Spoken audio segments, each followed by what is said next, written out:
Bem-vindos ao Albergue! Eu sou o Ed. Eu sou o Davi. E hoje nós vamos falar de Star Wars, Os Últimos Jedi.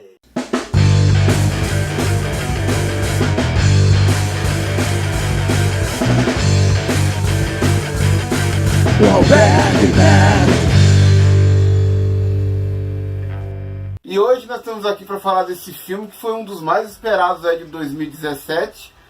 Estamos aí há 2 anos já esperando um novo Star Wars. Tivemos um gostinho aí ano passado com Rogue One. Mas é aqueles spin-offs novos aí da franquia que a Disney está trazendo. Agora Star Wars mesmo, da saga do episódio 1, 2, 3, 4, 5. Agora estamos no 8 nesse ano. Essa saga em si, estamos aí 2 anos esperando. E como é que tava aí pra você? Você tava com essa ansiedade aí? É Star Wars, né, cara? É um símbolo da cultura geek, nerd. Acho que não tem como não ficar empolgado com um novo título, né, da franquia. Como você disse, tivemos o Rogue One, que eles acabam experimentando coisas ali. Mas eu achei muito legal. Eu tava sem dúvida nenhuma numa expectativa muito grande pelo filme. Eu sempre fico assim, eu fico empolgado, assisto os trailers e tudo, mas eu fico tranquilo, aí chega na semana da estreia, aí eu fico no frenesi, aquela loucura. No dia da estreia a gente assistiu junto, né? E vocês puderam testemunhar ali como é que eu tava ali, aquela empolgação, os minutos contando ali pra começar. E aí, gostamos ou não do que vimos? Sem dúvida nenhuma, gostamos muito. Aliás, como é que você é de trailer e essas coisas? Você procura saber sobre o filme ou você se ausenta de tudo, não quer saber nada até sentar na sala de cinema? O X-Men 3, há uns anos atrás, me ensinou a não ver trailer demais. Que no X-Men 3 eu vi muito trailer, vi comercial de TV, eu vi tudo que era possível do filme. E aí quando eu fui assistir o X-Men 3 eu fiquei, essa cena eu já vi, confere.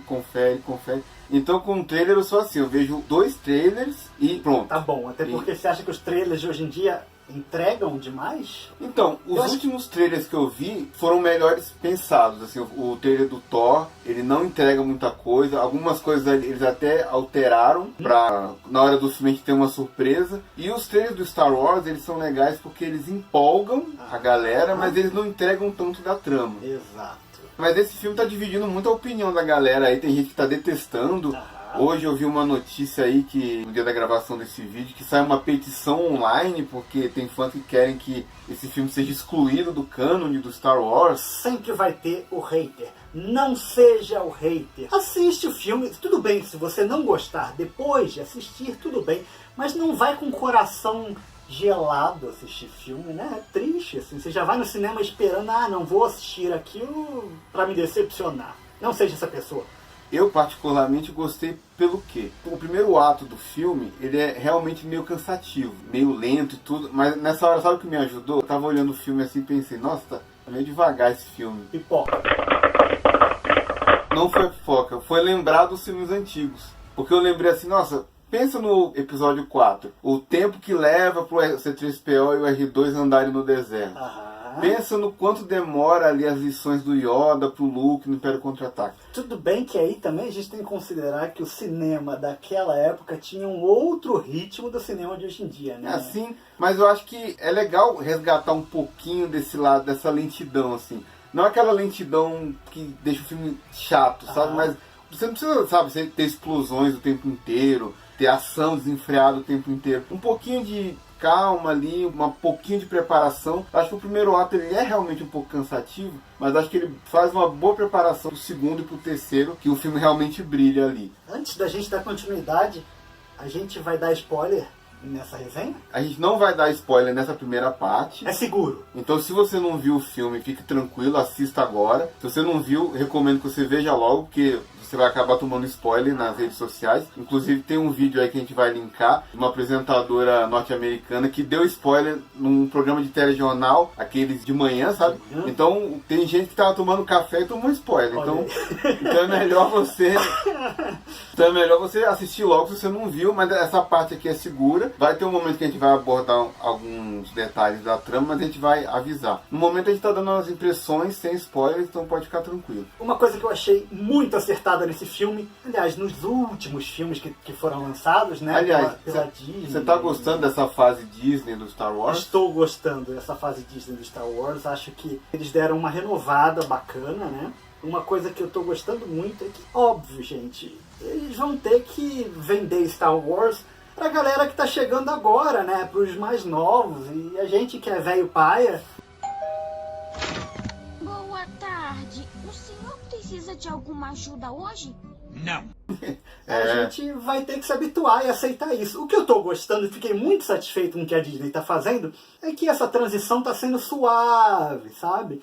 Então eles não pegaram, tipo, todos os personagens da saga Skywalker e matam tudo e no próximo filme já é uma galera totalmente nova. Aliás, esse talvez tenha sido o erro da outra trilogia. Da segunda trilogia, Exato. que na verdade é a primeira. Exato. Então a gente ainda tem esse carinho, né, por todos esses personagens. Eles vão aos poucos transitando, passando por uma nova galera que tá vindo aí, de uma maneira suave, que não magoa o coração da gente, né? É como quando você troca a ração do cachorro ou do gato. É isso. Você vai pôr na ração nova aos pouquinhos no meio da velha, até que o gato tá comendo a nova e nem percebeu que foi trocada. Né? Exatamente. Boa analogia. Não é? Excelente. E é isso que eles estão fazendo com Star Wars. Inclusive, esse foi uma outra coisa que eu gostei nesse filme. Porque algumas críticas ao Despertar da Força é que ele era muito espelho do Nova Esperança, que é o primeiro filme. Então vários elementos estão ali. O droid no deserto com um segredo, uma super arma planetária, a morte de um mestre. Tem vários detalhes ali que espelham o primeiro filme. Uma guerra de naves no final, com um tiro certeiro ali providencial. E esse filme novo, eu até comentei com uns amigos na semana da estreia, que é o Vander e a Bárbara. Inclusive um abraço se vocês estiverem assistindo aí. Que eu falei assim, esse filme eu tô esperando que ele traga alguma coisa nova, né? Porque o primeiro já foi muito aquele arroz com feijão do Star Wars, né? Quase um remake, né? Sim. Muita gente até chama de remake. Aquele remake lá do Nova Esperança. Então eu falei assim, eu quero que tenha alguma coisa nova. E aí quando a gente começou a assistir esse filme, eu fui vendo vários elementos de novo, repetidos. Veio aquela preocupação. Beleza, eu vou gostar, porque eu gosto da trilogia clássica. Mas não podia trazer alguma coisa nova aí? E eu achei legal que eles trouxeram. Porque eles trazem esses elementos conhecidos, mas eles subvertem todas as histórias. O plano mirabolante eles subvertem. A tentativa de resgatar o vilão, eles subvertem também. Então tem várias coisas ali que a gente vai falar um pouquinho mais na parte com spoilers, mas eles subvertem e surpreendem. Tem várias surpresas ao longo do filme aí, que começou a assistir, você reconheceu aquele elemento, você já deduziu o final. Você acha que vai acontecer aquilo, Exatamente. mas opa, dá uma reviravolta e... Te puxa o tapete e você fala, nossa... Pelo menos quem gostou do filme, né? Fala assim, nossa, que legal, gostei, me surpreendi. Final do Despertar da Força, da Rey entregando o sabre, aquela coisa solene, a música, ela tem uma resolução que surpreende a gente. Que a gente veio com aquela expectativa do treinamento dela com o Luke e tudo. E isso é subvertido nesse filme também e é bem interessante. Espero que você tenha assistido Despertar da Força, senão agora você acabou de tomar um spoiler. Sinto muito. 2 anos, né, gente? Já tá fora da zona de spoiler. Você assistiu, eu acredito. Mas é isso, eu achei legal essa subversão dos temas clássicos. Ele trouxe aquela coisa familiar, né? Pra gente deduzir um final, que a gente como viu aquilo e falou assim, então vai acontecer isso. Mais uma vez eles vão trazer aquele arroz com feijão. E foi uma boa surpresa aí. Uma outra informação que eu achei muito bacana nesse Star Wars novo é como eles estão tornando o mundo do Star Wars vivo, crível novamente, né? Você percebe que existe vida, existe uma rotina, tem NPCs que estão vivos naquele universo ali, né? Além dos protagonistas daquela turminha que a gente acompanha, você percebe que tem criaturas fascinantes, é algo que isso é muito rico no universo de Star Wars e precisa ser trazido para o cinema. Então você começa a se importar com as outras vidas que tem naquele planeta, né? Então, sei lá, se alguém explode um planeta, você se importa com aquele ecossistema que funcionava naquilo ali, você pensa, puxa, aquele bicho morava lá, aquele bicho fazia isso, né? Eu achei muito bacana essa ambientação que eles estão dando, principalmente nesse novo filme agora. Aliás, falando em coisa incrível, eu li uma notícia interessante que o George Lucas, ele visitou o set dos Últimos Jedi.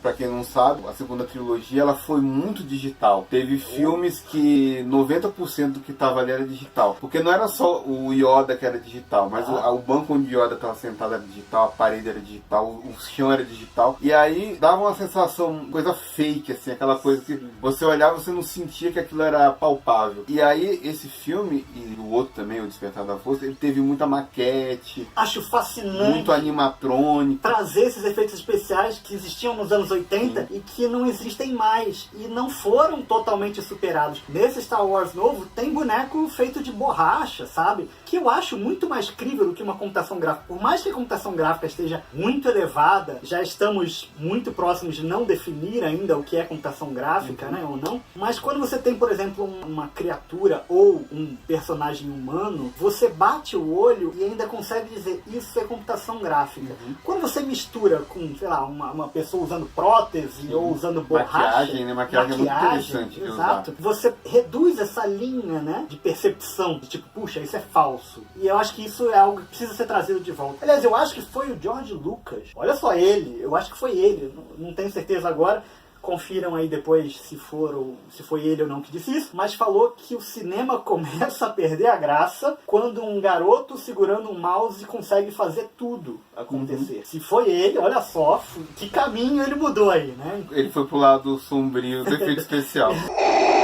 Exatamente. Esse filme tem toda essa coisa de maquete, bonecos e tal. E aí o George Lucas visitou o set. E aí um dos comentários dele falou, gente, vocês constroem coisas demais. Não precisa construir, olha aí. não precisa construir tanta coisa. Algumas coisas dá pra fazer com o computador.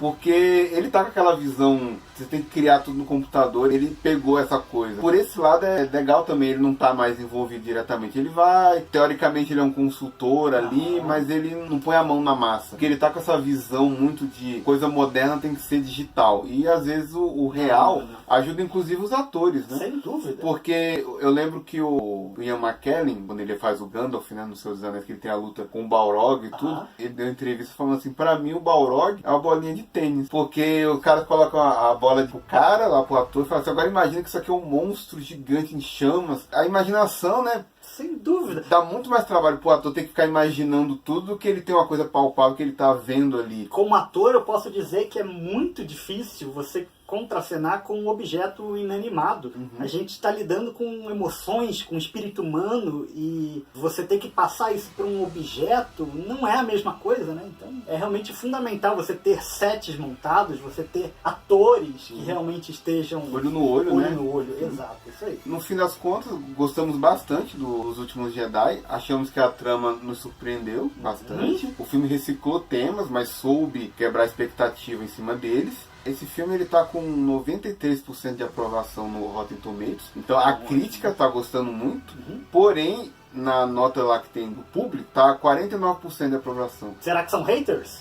Então, o filme tá muito dividido aí entre os fãs. Eu acho, às vezes, que os fãs teorizam demais em cima de trailers, em cima de filmes, em cima de spots de TV. Inclusive, dando um exemplo, eu tava assistindo o Logan ontem e tem uma cena que ele tá no cemitério, tá chovendo e tudo. Eu lembro que na época que passou o trailer e teve essa cena, o pessoal falou, nossa, esse cemitério com essa chuva deve ser um enterro de algum X-Men e deve ter morrido, por isso que ele tá triste daquele jeito, deve ter morrido, sei lá, o Ciclope ou o Professor Xavier. Quando você vai ver, ele tava fazendo serviço de, sei lá, de Uber e levou alguém lá naquele cemitério. Então, o pessoal cria muita teoria em cima, o que é legal, mas às vezes quando a teoria não se concretiza, o pessoal se frustra. Fica frustrado. E aí acha que o filme é ruim, que o filme é isso e aquilo. Principalmente quando é um universo, uma mitologia que é muito rica. Então a gente tem muito quadrinho, muitos outros livros. Então todo mundo absorveu muito daquele universo e quer criar a sua própria história daquilo ali. Então quando você não vê a sua história na tela, você pensa, podia ter feito isso, né?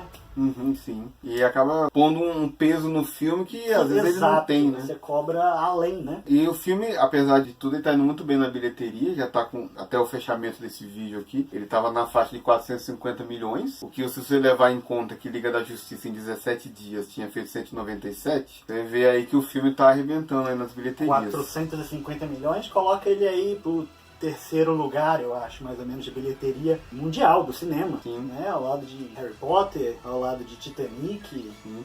O Despertar da Força, que foi o último filme, ele foi a melhor estreia do universo de Star Wars e esse filme foi o segundo.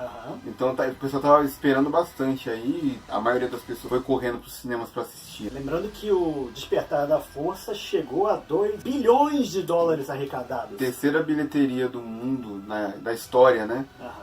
Só perde pro Titanic, que é a segunda, e pro Avatar, que é a primeira. Vamos ver agora até onde os Últimos Jedi chega aí.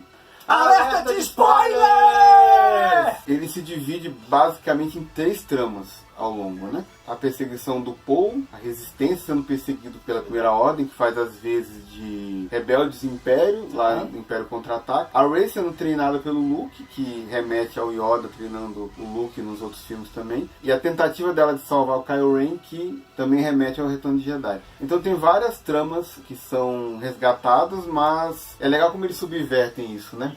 A gente tem no Retorno de Jedi, por exemplo, o Darth Vader, que tenta matar o Imperador pra assumir a liderança, né? E nesse novo filme agora nós temos uma cena bem parecida com Kylo Ren, que também mata o Snoke. Acho que essa é a pronúncia, né? Snoke. O Kylo Ren que mata o Snoke, e você pensa que ele vai se redimir, na verdade? Porque parece que ele tá fazendo aquilo pra salvar a Rey, né? Então você já pensa aquela coisa assim, a Rey fez o que o Luke fez, conseguiu trazer o Darth Vader pra luz. O Luke trouxe o Darth Vader pra luz, então a Rey trouxe o Kylo Ren pra luz. Aí você vai falar, beleza, já entendi o que aconteceu. Vai ser a mesma coisa. Então nós tivemos aí Kylo Ren, que matou o Snoke, e você pensa que tipo, ele vai se redimir, mas não, ele só queria tomar o trono nesse jogo dos tronos aí, só queria manipular a Rey pra, enfim, ganhar mais poder. Qualquer semelhança com a vida real é mera coincidência. Inclusive, quando ele mata o Snoke, ela fala, agora vamos salvar a resistência. E ele, não. Não. Aqui não. Junte-se a mim e vamos governar a galáxia junto, ou então vai embora. E é legal essa quebra de expectativa, que foi uma surpresa muito boa. Outra trama que é a do Finn, do cassino, e é legal que eu fiquei um pouco decepcionado que quando aquela mascanata fala assim, vamos lá encontrar um cara que é meio malandro e tudo. Aí eu fiquei torcendo pra aparecer o Lando. Lembra do Lando? Lembro do Lando. O Lando é o malandrão, bigodinho ali, sim, malandrão clássico. Exato. E aí quando aparece um Clark Gable genérico, eu falei, aliás, eu achei um pouco forçado, né? Ficou um pouco fora de contexto, parece. Assim. Parece que mudou o gênero do filme ali naquela cena, eu acho, né? Ficou meio cômico demais, eu achei, sabe? Meio quase pastelão. Eu gostei dessa cena. Ela é um pouco deslocada do filme ali. Mas eu achei legal porque ela traz uns tons de cinza interessantes pro filme. Porque você sempre tem Império, rebeldes, ou Primeira Ordem, resistência, bonzinhos e malvados. E é legal que ali eles mostram as pessoas que lucram com a guerra. São os caras que vendem arma pros dois lados. Como acontece quando, por exemplo, na guerra Irã-Iraque, que os Estados Unidos vendia arma pros dois lados. E é legal você assistir esse lado, aquele lado do capitalismo ali, de lucrar com a desgraça. E justamente também balancear esse negócio de que tem o lado mal, tem o lado bom, não, e os dois lados, na verdade, geram um conflito, né? Sim, e tem gente ali que tá alheia a esse conflito todo. Só ganhando dinheiro só lá. ganhando, escravizando as criancinhas inocentes e tudo. Então eu achei legal essa cena por mostrar esse tema. Eu achei interessante também porque ali mostrou as crianças escravas, e isso ressoa no final, quando a história do Luke vai se espalhando pela galáxia, e como ele lutou sozinho. A gente já vai chegar nessa parte, mas como ele lutou sozinho contra a Primeira Ordem, e ele meio que vai voltando a ser aquela lenda do grande herói Jedi e tudo, e aquilo vai trazendo esperança para aqueles escravos. Então essa parte do fim, mostrar essa parte do fim serviu para contextualizar aqueles escravos ali no final, que eu achei bem interessante. Desculpa, só um adendo agora. Quando você falou que essa informação trazia alguns tons de cinza pro filme, eu não consegui deixar de pensar em 50 tons de cinza. Ai, é muito triste isso. Essa parte também, eu soube que teve gente que não gostou, mas ele trouxe um par romântico pro fim. Rose, né? Rose. E eu achei legal trazer um par romântico pra ele, porque fugir daquele clichê da heroína ser a namorada dele, sabe? Que seria um dos heróis. Então a jornada da Rey, ela pode ser independente de romance, como foi a do Luke, né? O Luke não teve nenhum romance na trilogia clássica, e inclusive o romance foi um dos problemas da segunda trilogia, com Anakin, que teve um romance, foi muito mal desenvolvido ali. Então a Rey tem uma jornada independente e ela ser só amiga do Finn, eu acho que é super positivo pra personagem, né? Não depender de um par romântico, de ter uma jornada independente, como por exemplo a Furiosa tem no Mad Max. Sim, a gente tá vivendo um momento muito importante no cinema, com o empoderamento feminino de personagens fortes que realmente signifiquem, que influenciem na história. Vocês, se pesquisarem na internet, tem um testezinho chamado teste de Bechdel.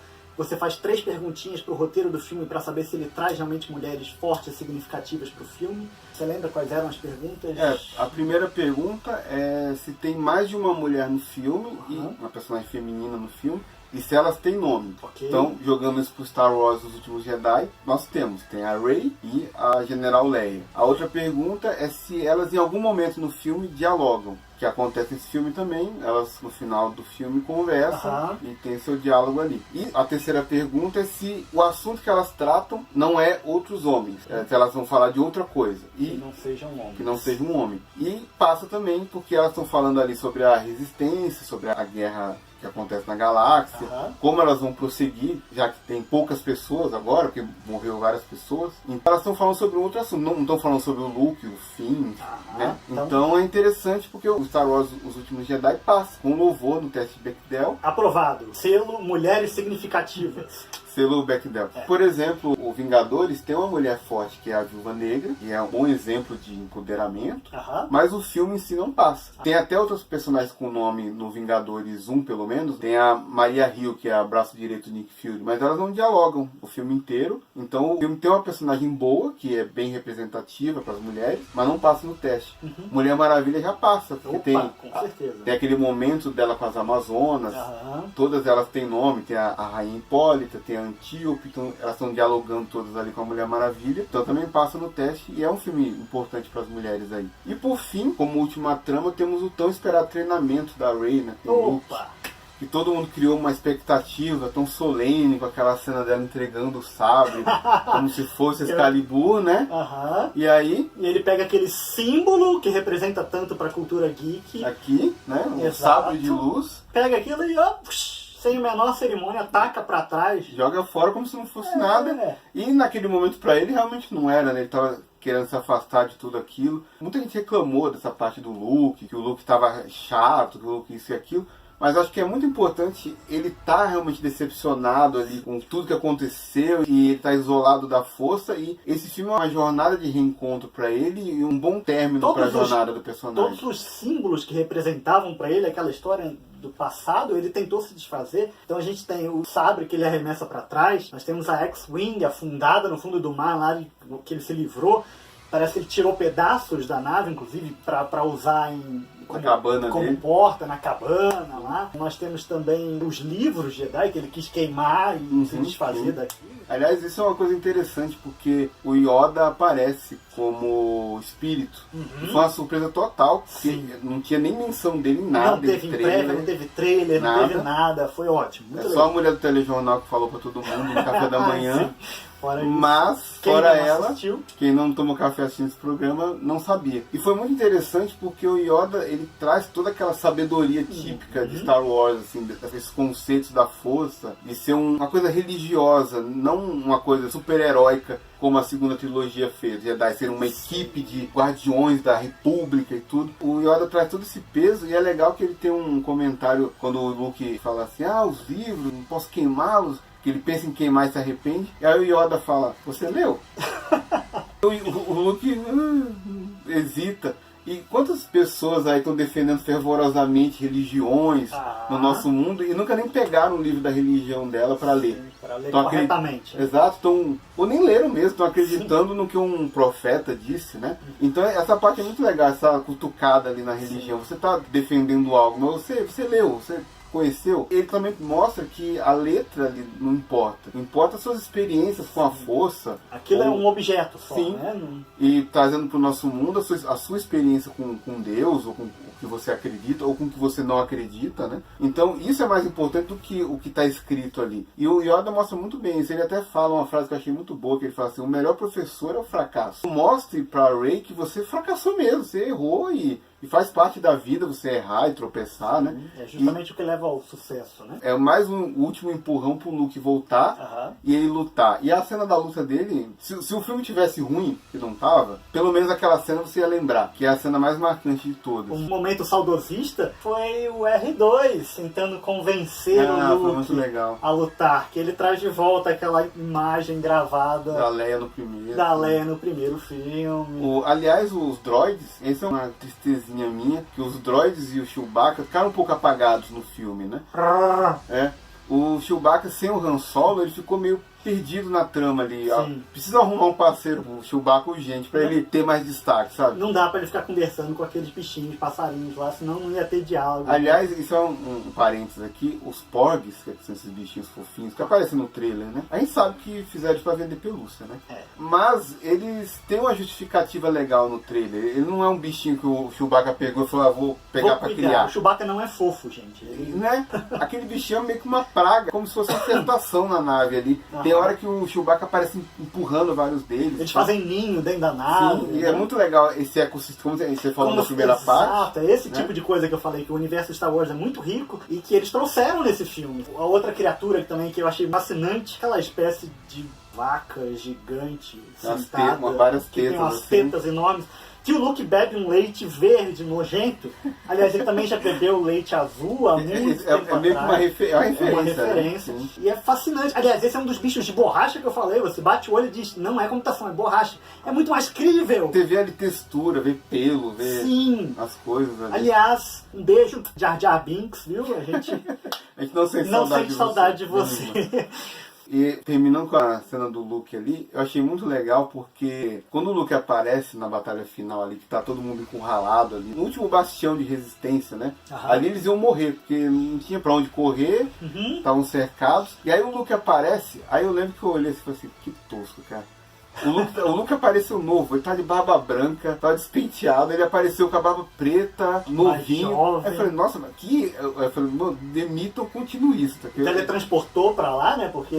O teletransporte eu não achei tão ruim, porque eu assisti Game of Thrones esse ano e teleporte. Eles entendem muito mais. Fast travel tava rolando solto ali. Exato. Então eu não me incomodei tanto com ele chegar rápido, mas a aparência dele, o cara ficou. O que aconteceu aí? Eu achei que era muito erro de continuismo. E aí ele vai começar a lutar com o Kylo Ren lá, aí disparam vários tiros nele, né? Dos tanques, dos AT, dos Walkers ali, começam a atirar nele. E aí ele faz aquela ceninha que é emblemática, né? Foi muito boa essa cena. Aliás, as piadas são muito boas também. Muito bem colocadinhas, assim. E aí eu comecei a desconfiar, como é que ele sobreviveu a tantos tiros? Porque na hora que dá o primeiro tiro, parece que ele explodiu. Eu falei, cara, dá aquele efeito, né? Eu imaginei que fosse, sei lá, mostrar por trás da fumaça ele, sei lá... Lembra do Yoda bolinha lutando? Eu achei que fosse mostrar uma coisa assim, né? Mas não. Ou eu achei que ia acontecer que naquele jogo Star Wars Force Unleashed, eu achei que ele ia fazer uma bola de energia. E se proteger lá dentro. A fumaça dissipar, ele ia estar lá, né? Com aquele campo de força assim. E não, ele tava em pé, fez a ceninha da mão, que foi ótima. E aí começa aquela luta toda. Aí eu peguei um detalhe que nessa cena que era o chão de areia. Eu não peguei esse detalhe. Era o chão de areia. Pouco antes, um soldado da resistência pisa e deixa uma pegada no chão, vermelha, né, daquele chão ali. Sal, né? Um chão de sal, assim. E aí quando eles estão lutando, que o Luke pisa no chão, ele não deixa marca. E aí eu falei, é uma projeção. É uma projeção. E aí o Kylo Ren depois vem e deixa. Eu falei, ali já deu aquele estalo do opa! Que demais, porque foi um dos melhores usos da força. Porque tem uma hora que a Rey chega pro Luke e o Luke fala, pra você, o que é a força? Aí ela fala, mexer na cabeça das pessoas, levantar umas coisinhas, e é isso. E se você for analisar, essa parte é meio metalinguística, porque pra muita gente é isso a força. Você abre uma porta, joga uma maçã e puxa um blaster e é isso. É um superpoder, né? Ou então fazer uma sugestão. Não é a energia criadora de tudo, é um superpoder só. E ali o Luke tava na ilha, levitando, projetou a mente dele e usou a força de uma forma que ele nunca tinha usado antes. E foi uma forma muito criativa de solucionar o final ali, dele garantir a fuga dos seus companheiros de luta, né? Sem precisar estar lá. Aquele último uso de energia da força, aquele último contato meio que consumiu a vida dele quase de uma forma divina, né? Ele termina a missão e meio que se desfaz ali. Então, isso que eu ia perguntar pra você. Ele morreu? O que ele... Pra mim, ele se dissolveu na força e provavelmente, no episódio 9, quem sabe, ele volte como mais um fantasma da força. É uma possibilidade. Eu acho. Porque ele morre muito semelhante à forma que o Obi-Wan morre e à forma que o próprio Yoda morre. O Yoda tá deitado na cama e some, o lençol cai, né? Ele tá se desfez, né? Se juntou à força. Uhum. Então ele pode vir a aparecer como um fantasma da força, dar conselhos pra Rey. Não é impossível que aconteça, né? Mas tá aí. O Star Wars Os Últimos Jedi Isso aí. foi um filmaço. Aprovadíssimo. Aprovadíssimo. Se você não assistiu, eu lamento, porque você já tomou um monte de spoiler aqui, mas assista mesmo assim, porque tem muita informação que a gente não passou. Que nota você daria de 0 a 5? Puxa, de 0 a 5, considerando o universo Star Wars, eu daria no mínimo 4 a 4,5. Eu também fico em 4,5. Eu, na empolgação de gravar. Empolgado, eu eu saí também. um moleque lá. Ah, que legal, Star Wars! E eu não gosto de gravar assim que eu assisto o filme, porque você sempre sai muito empolgado. Nossa, melhor filme do mundo. Disney compra todo mundo, porque tem que fazer. Todos os filmes tem que ser assim. Aí você reflete um pouco, você ainda gosta do filme, que eu ainda acho que é um excelente filme. Mas eu tiro meio ponto, então eu fico com 4,5 por causa do primeiro ato meio arrastadinho, meio devagar. Eu sei que ele prepara o segundo e o terceiro, e aí no segundo e no terceiro filme brilha. Eu desconto só esse meio ponto por causa desse começo aí. Achei legal a morte do Snoke, tem gente reclamando. Ah, meu Deus, não explicou quem é o Snoke. Pode vir a explicar. Eu achei que ainda. pode ter sido precoce só. Acho que o Snoke era um personagem que podia ter sido um pouco mais extenso aí, ter participado um pouco mais. Talvez no futuro, quando eles gravarem um outro filme que vai contar a história da vida do Snoke, ele volte. E também ele pode, de repente, uma teoria aí que ele pode ser um discípulo do Palpatine, um mestre do Palpatine, na verdade, que sabia manipular a vida. Então vai que o Snoke de alguma forma consegue sobreviver. E a gente viu nesse filme um exemplo de projeção. Vai que ele era uma projeção também. Não podemos descartar essas coisas. Mas se ele tiver partido aqui, eu acho bom, porque eu considero o Kylo Ren um bom vilão. Aliás, nesse filme eu achei que contribuiu muito pro crescimento do Kylo Ren. Quando a gente assistiu o Despertar da Força, eu achei ele meio... parecia uma tentativa forçada de um novo vilão, sabe? Contradizendo o que eu falei no começo. Mas eu achei que ele parecia forçado. Tipo, então tentando substituir o Darth Vader, sabe? Nesse segundo filme, eles meio que explicam o porquê dessa sensação de realmente ele parecer estar sendo um novo Darth Vader, né? Estão tentando empurrar um vilão novo. Essa parte forçada no Despertar da Força eu concordo também, mas ali é proposital, né? Porque ele tá emulando o Darth Vader. Ele fez uma máscara, ele faz uma voz grossinha ali. E ele convencia, né? Não vendia tanto como que nesse vilão. filme ele chega mascarado diante do Snoke. Tira esse negócio daí. Exato. Tira essa coisa ridícula daí. É daí. isso que eu quero dizer. É como se a própria Disney, digamos, ou roteirista, dizendo, olha, aquele negócio que você fez no filme anterior não deu certo. Tira essa máscara aí, vamos tentar fazer você sem máscara, vamos ver o que dá. Entendeu? Assume essa sua cara e vamos embora. E eu acho que funcionou muito melhor. A Rey também tem gente reclamando porque existiam teorias que a Rey era filha do Luke. Aqui eles falam que ela é apenas filha de sucateiros. O que pode ser mentira do vilão, né? Então, ao mesmo tempo tinha um ar de mistério quando ele contou isso tudo, né? Parecia que a gente não ficou sabendo de tudo ali, né? Pode ser mentira dele, mas pode ser uma sacada ótima. Ela pode ser uma pessoa comum. Ela não precisa ser uma Skywalker. Até porque, para ela ser filha do Luke, tinha que ter introduzido uma mãe nesse filme, né? E ele seria o pior pai do mundo, né? Sim. Então, o Luke nesse filme, ele meio que afastou a gente no começo e nos reconquistou no final. Sim. Então, colocar ele como um pai ausente que abandonou a filha num deserto maldito, vai queimar o filme dele de novo. E acho que eles não vão fazer. Ou ela seria filha da Leia e do Han, o que seria estranho também a essa altura. Ainda mais que, infelizmente, não vamos ter a Carrie Fisher no próximo filme, porque levaram o Han no primeiro, levaram o Luke no segundo, e a vida levou a General Leia do terceiro, independente se morreu ou não. Aliás, parece que teve uma declaração de que a Disney não vai usar a General Leia virtual, com computação gráfica, com nada disso nos próximos filmes. Porque, tendo em vista que vimos no Rogue One, obrigado à força por não permitir isso acontecer. Exato. Porque não foi bom, não. Mas enfim, é isso aí, 4,5, 4,5 a nota do filme. Gostamos bastante. Se você não viu ainda, encarou os spoilers, mesmo assim recomendo que você assista. Curta o vídeo aí, se ainda não curtiu, compartilha nas redes sociais. Se inscreva no canal se ainda não for inscrito. Siga a gente no Instagram, no Twitter, no Facebook. Albergue72. Exatamente. E Davi, aproveitando que você está aqui, quer fazer algum jabá aí? Você é ator, afinal de contas, né? Pois é, eu sou ator. Aliás, eu estou em cartaz com Pluft Fantasminha, que é um infantil da Maria Clara Machado. Maravilhoso, muito legal, divertido. Nós estaremos todos os domingos de janeiro no Teatro Jardim Sul, em São Paulo, às 16 horas. Esperamos vocês lá. Bom, O link da página do Pluft tá aí na descrição do vídeo. Espero que vocês tenham gostado. Muito obrigado por ter assistido a gente até agora. E mais do que nunca, né? Que a força esteja com vocês.